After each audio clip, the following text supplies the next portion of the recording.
You're listening to the N2K Space Network.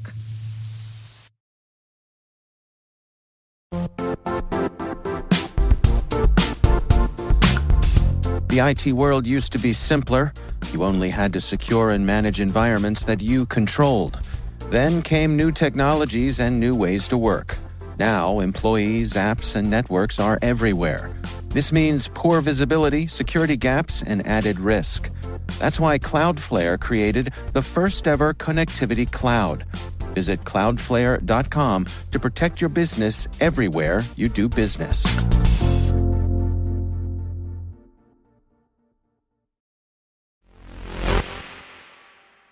Hi, I'm Maria Varmazes, host of the T-Minus Space Daily podcast, and you're listening to T-Minus Overview. T-minus 20 seconds to LOS. In this program, we'll feature some of the conversations from our daily podcast with the people who are forging the path in the new space era, from industry leaders, technology experts and pioneers, to educators, policymakers, researchers, and more.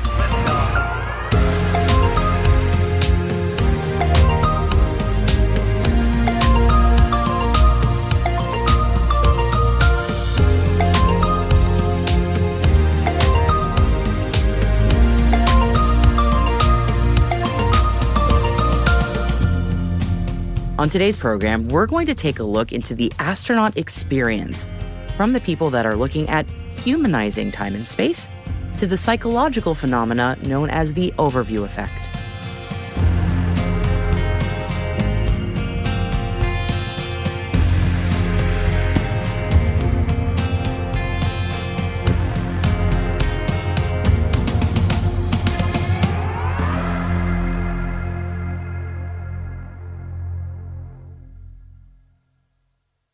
Humans are living and working in space on board the International Space Station and, more recently, China's Tiangong Space Station. And since these stations have been in operation, people have been spending longer periods of time in space. Microgravity can have an adverse effect on humans, affecting their physical being as well as their mental health. So what are researchers doing to ensure that astronauts get a better experience in space? I spoke to Phanam Bagley about her work as a space architect. What is it that she actually does? It's very much related to studying life support systems and systems engineering and all the work that aerospace engineers do. But the main difference is a good space architect really puts the human at the center of all decisions. Humans are not machines. They're not zeros and ones. They don't do things that are 100% predictable or, things that we can fix very easily. So we have to take into account the fact that we live, the fact that we breathe, the fact that we have good and bad days, the fact that we need to be productive because going to space is still quite expensive. And so thinking about, what you do during 8-10 hours a day that you're working or maintaining the station. What do you do on your time off besides looking out the window and staring at this beautiful Earth? What do you do when you're having problems with isolation and perhaps depression and things like that? Because we can't go on a stroll outside and touch a tree and feel better about ourselves. There are many limitations about the extreme environment of space that we have to take into account. And our job as a space architect is to make sure that this comfort and these options are available to these people. It's so interesting to think about the comfort of people and bringing sort of humanity back into the space experience. Can you give any examples of stuff that you've done so we can understand a little bit of what you've worked on?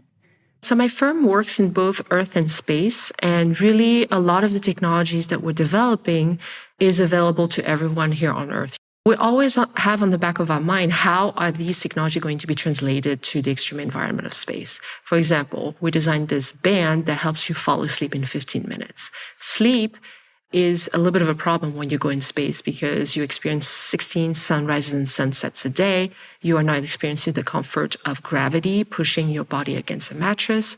A lot of things are going on. So tackling the neurological aspect of sleep through this kind of technology can be very helpful. And then in turn, if we know how to solve sleep problem in extreme environments like space, perhaps we can touch more people on this planet. So this circle is very important to us. And in space in particular, we've developed food systems, right? There's a military kind of like background to everything related to space. People don't cook food in the kitchen or eat it in the dining room. They prepare everything in a galley and they just find themselves a corner to eat their tortilla-covered beans or meal in, right? Not necessarily the sexiest thing.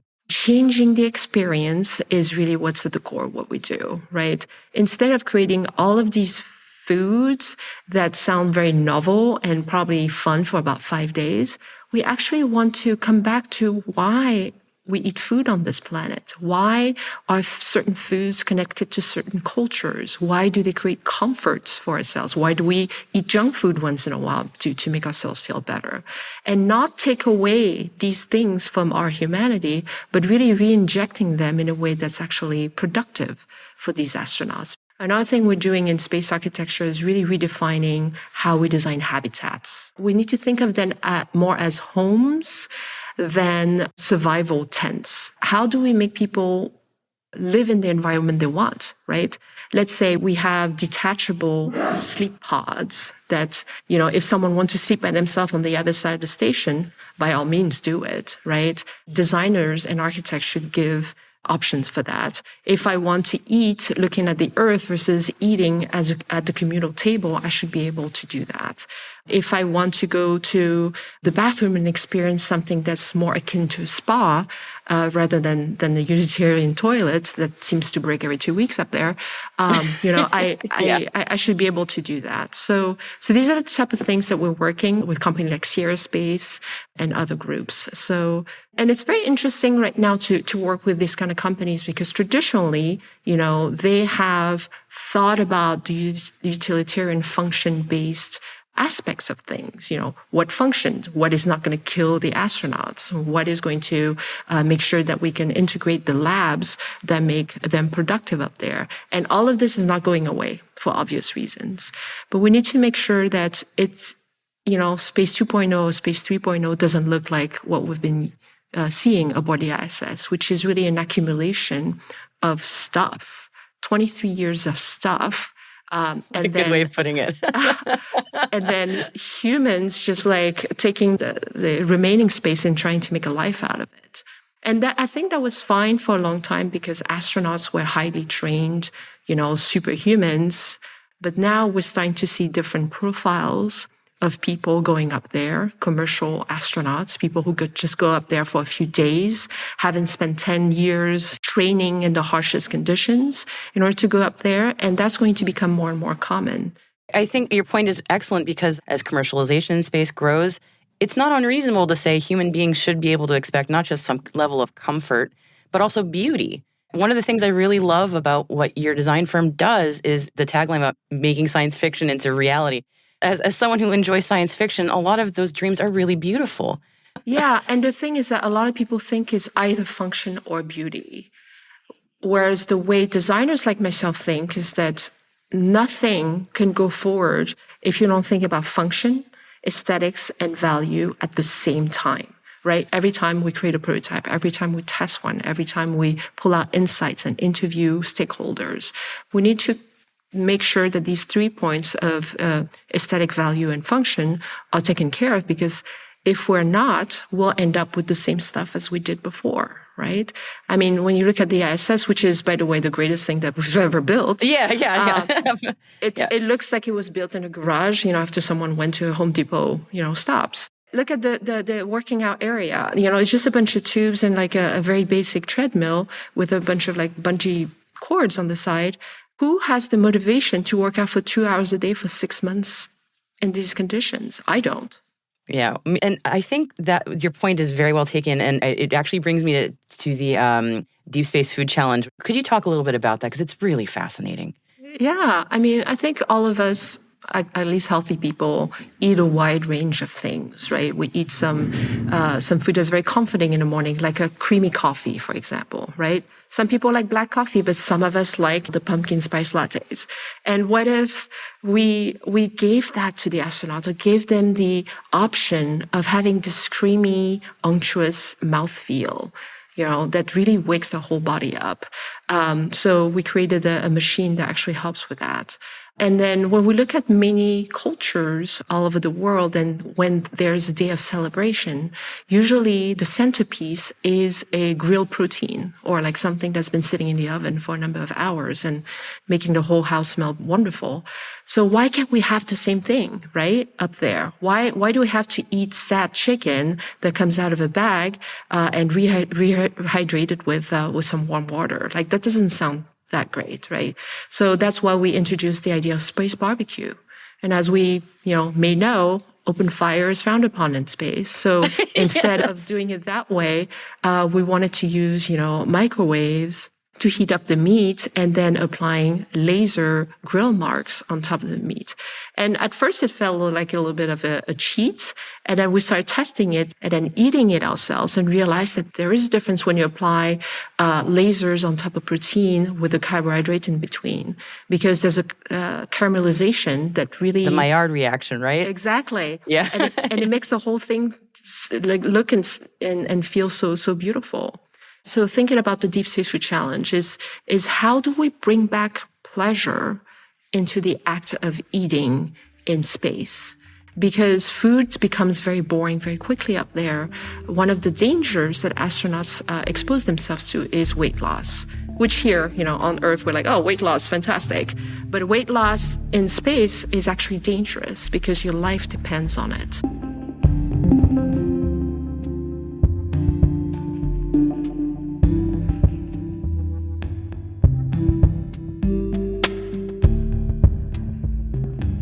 So Phnom touched on the need for experiences to preserve the mental health of astronauts.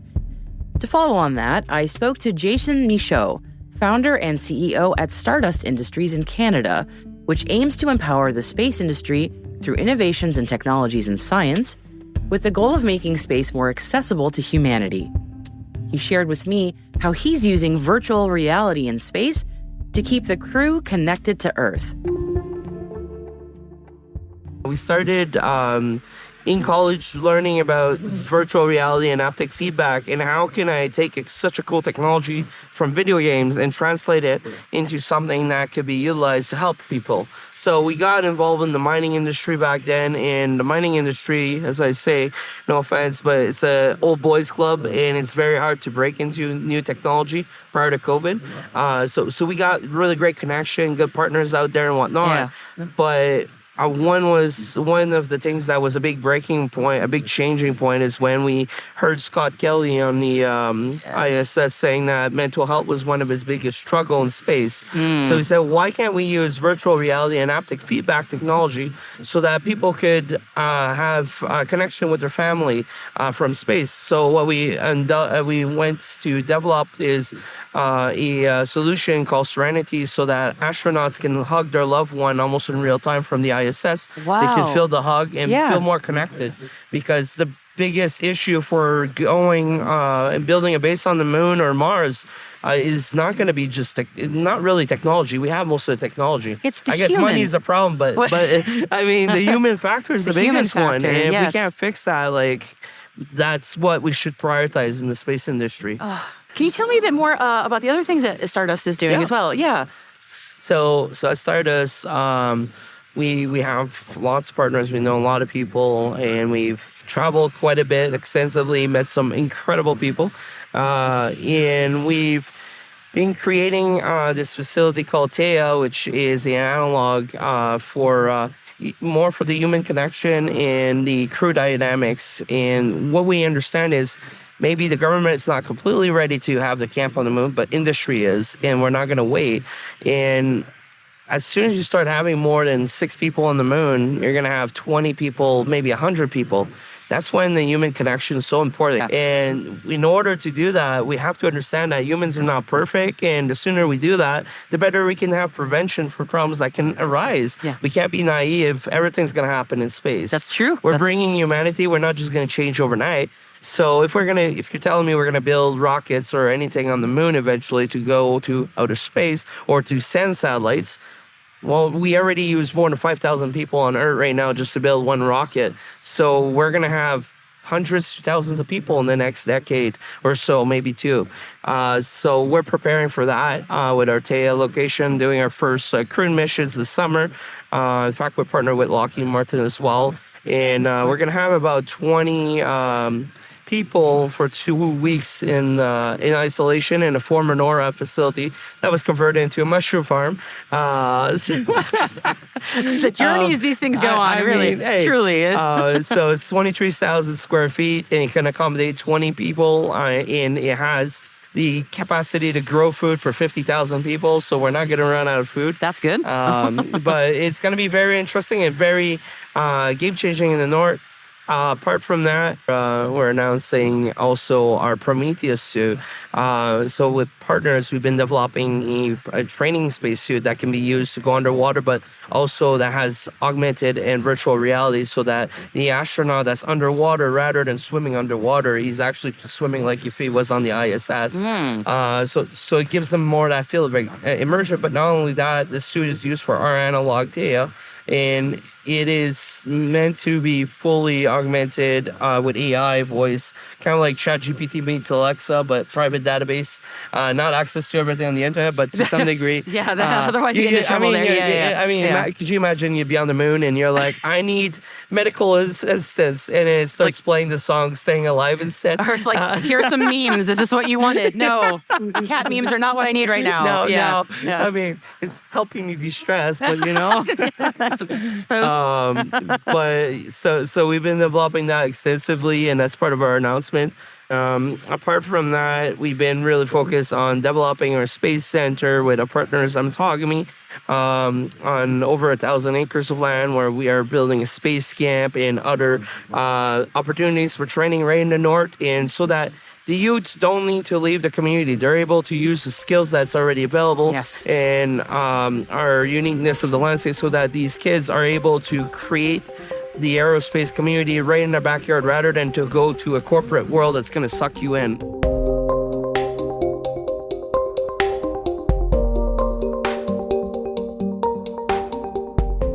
So we've talked about those working to improve the astronaut experience with design and food, and even touched on astronaut mental health. Well, what about the psychology behind the astronaut experience? One of the things that many space travelers have shared is a profound new appreciation of our home planet after they spend some time in space. Frank White famously wrote the book The Overview Effect and explains to us what that term means. Most of my initial interviews were with professional astronauts, NASA astronauts in particular, and over time I've interviewed astronauts from other countries, and the astronauts really discovered the overview effect on their own, and that is to say, something happened. I felt different when I came back. I had a shift in awareness from seeing the Earth from space and in space. Increasingly, as I've looked back at my interviews, they've also had an impact of looking beyond the Earth into the universe. And when I first published the book in 1987, those were the kind of people that I interviewed, and that persisted right up until the most recent edition. And now I've started interviewing the commercial astronauts. And in particular, I do have several interviews with people who've flown on a Blue Origin flight. We have a lot of differences in what's happening. First of all, not a lot of training for the most part.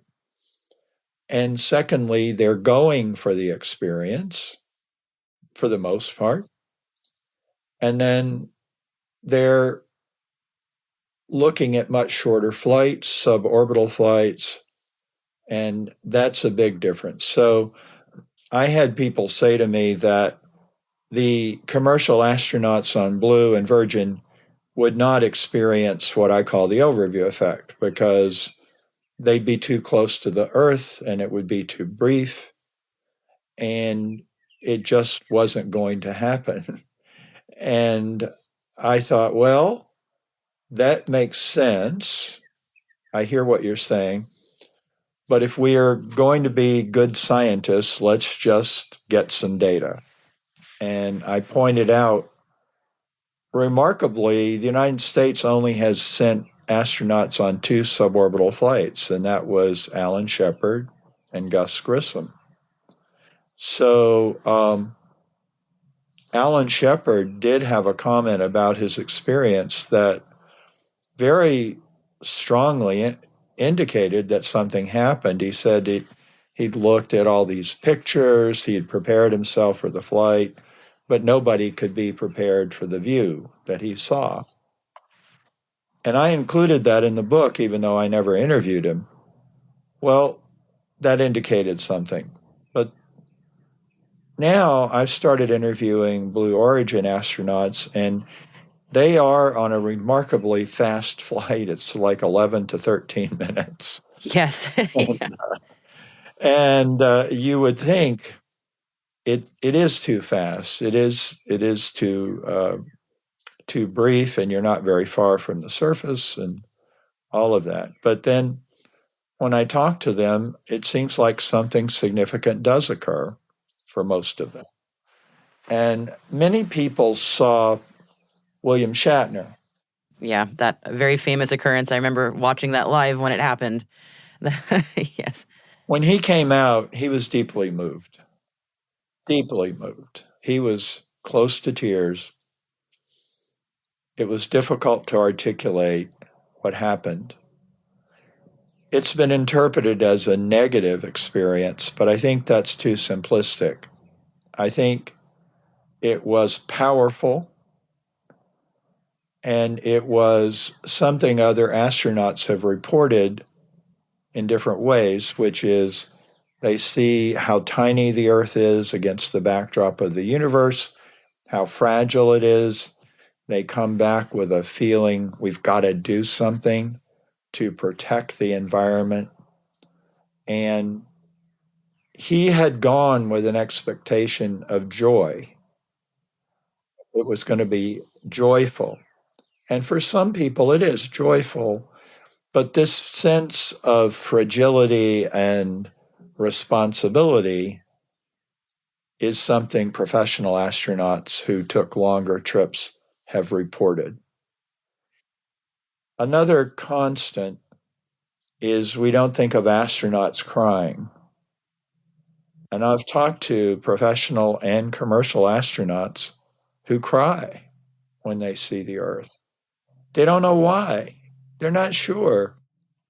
Jean-Francois Clairvoy, who is a French astronaut, said he felt a sense of love, and it brought him to tears. He said, I think it's even more than the beauty of it. And other astronauts have talked about tears coming into their eyes unexpectedly when they first see the Earth. And we see this with Shatner, and we see it with other commercial flyers where they're moved deeply. And so, one of the things that Shatner talked about was he talked about how you go from the blue sky to the blackness of space really quickly. He said something like, it's like the sheet being ripped off your bed when you wake up. And there's this sudden change. And I've talked to others like Glenn DeVries, who talked about you go from the blue to black and back to blue very quickly. And it appears, at least on Blue Origin, what you would think would be a detriment seems to be a benefit in terms of how important the experience is, because this rapid ascent appears to heighten how people feel. It almost sounds like a relief to return to Earth in that case. Indeed. Yeah. And you don't have a lot of time to be weightless. You don't have a lot of time to look out the window at the Earth, but still, It appears to me that people know that in advance, so they're very prepared. I believe that people have begun to realize the time is quite precious, so we have to use it effectively. The emotion doesn't always come during the flight. When I talked to Katia Echezarreta, who was sent on a Space for Humanity flight, she talked about after the flight. She was flying home, and she flew over the same region she had seen from outer space, and she started crying right then and there. And she was able to pull herself together. She looked out the window again and started crying again. And it's not that clear, what caused that, but it was definitely connected with the flight, even though it was later. And that might be a part of how quick a Blue Origin flight would be. And Sarah Sabri, who also was a Space for Humanity flyer and the first person from Egypt to go into outer space, had a really interesting comment of the lack of distinction between Earth and space. That's really important. Every talk I give, I say, we are in space, we've always been in space, we'll always be in space. And that astronauts don't go into space, they leave the planet. This is hard for people to feel. It's hard for me to feel it because our senses don't tell us that. We just feel like we're on this unmoving, stable platform. And even though we use the metaphor spaceship Earth, we don't experience being on spaceship Earth. And Sarah, when I interviewed her, I had done a before-flight interview with her, and afterward I said, well, what happened? What changed? And she said that the distinction between Earth and space went away, and she just felt it was all a continuum. And I was really, really interested in that because in my mind, that is probably the top of my list of what we should get out of spaceflight. Is we have this dichotomy between Earth and space. I think it's confusing. And if we came to understand in a way we're all astronauts on spaceship Earth and we need to start thinking like that, it would benefit us on the Earth.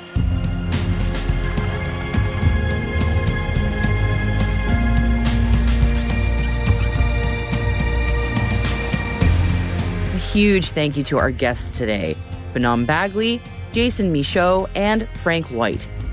If you're interested in hearing more about the space industry, make sure to join me every day for T- Space Daily. It's available on all major podcast platforms, and you can find out more at space.n2k.com. We'd love to know what you think of this show. You can email us at space@n2k.com.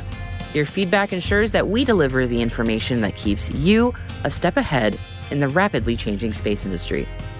This episode was produced by Alice Carruth, mixing by Elliot Peltzman and Trey Hester, with original music and sound design by Elliot Peltzman. Our associate producer is Liz Stokes. Our executive producer is Jen Iben. Our VP is Brandon Karp. And I'm Maria Varmazis. Thanks for listening, everybody. We'll see you next time.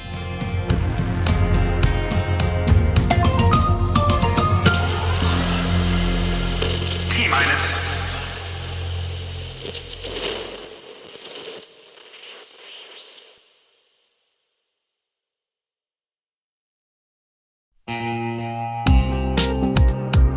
This September 18th and 19th in Denver, a tight community of leading experts is gathering to tackle the toughest cybersecurity challenges we face. It's happening at MWise, the unique conference built by practitioners for practitioners. Brought to you by Mandiant, now part of Google Cloud, MWise features one-to-one access with industry experts and fresh insights into the topics that matter most right now to frontline practitioners. Register early and save at mwise.io/cyberwire. That's mwise.io/cyberwire.